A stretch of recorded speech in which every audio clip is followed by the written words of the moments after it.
ಆತ್ಮೀಯ H16 news ಅರ್ಥಾತ್ ಸೀತಾರಾಮಗೆ ಸ್ವಾಗತ. ನಾನು ನಿಮ್ಮವ MI ಅಥವಾ ಮಲ್ಲಪ್ಪ ಜ್ಯೋತಿ ಅವರ ಆತ್ಮೀಯರೇ. ನಮ್ಮ ಯತ್ನಾಳು ಬಸವನಗೌಡ ಪಾಟೀಲ್ ಯತ್ನಾಳು ಏನು ಮಾಡ್ತಾ ಇದ್ದಾರೆ?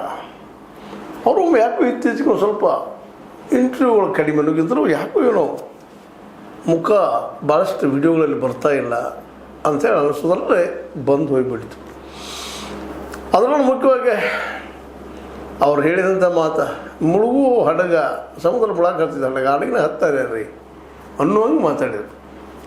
ಅಂದ್ರೆ BJP ಮುಳುಗಾಗತೈತಿ, ಇದು ಆಯ್ಕೆ ಆಗೋದಿಲ್ಲ, ಸಾಧ್ಯನೇ ಇಲ್ಲ ಆಯ್ಕೆ ಆಗ. ಮತ್ತು ಅದ್ರಾಗ ಹೋಗೋದ್ರೆ ಏನು ಅರ್ಥೈತಿ? ಮತ್ತು ಯಾರಿಂದ ಮುಳುಗಾಗೈತಿ ಎಲ್ಲರಿಗೂ ಗೊತ್ತು ಅದದ.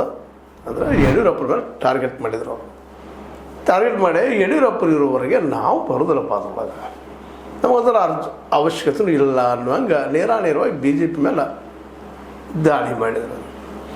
ನಾವಲ್ಲಿ ಹೋಗ್ಬೇಕಾಗಿತ್ತು, ವಿಚಾರ ಮಾಡ್ಬೇಕಾಗಿತ್ತು. ಅಂದ್ರೆ ಮೊದಲು ಅವ್ರು ಹೋಗ್ಬೇಕಲ್ಲಿದ, ಅಪ್ಪ ಮಕ್ಕಳು ಕೇಳಬೇಕು ಜಾಗ ಅಂದಾಗ ಮುಂದಿನ ವಿಚಾರ. ಅಲ್ಲಿದ್ರಾಗ ಅವ್ರು ಮಾಡಲಿ, ಮುಳುಗಾಗ ಹಡಗ ಅವ್ರನ್ನ ತೊಗೊಂಡು ಹೊಂಟದ, ನಾವು ಏನು ಹೇಳೋಕ್ಕೆ ಸಾಧ್ಯ ಇಲ್ಲ ಅಂತ ಹೇಳಿದ್ರು.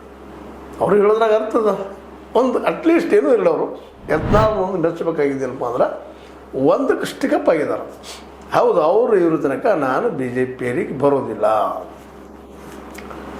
ಹೌದು, ಬೇಕು ಜೀವನದಲ್ಲಿ ಏನಾದರೂ ಒಂದಿಷ್ಟು ಬೇಕು ರೀ, ಯಾವುದಾದ್ರು ಸಿದ್ಧಾಂತ ಅಲ್ರಿ, ಅಥವಾ ಒಂದು ಮಾತು ಅನ್ರಿ, ಏನೂ ಅಲ್ರಿ.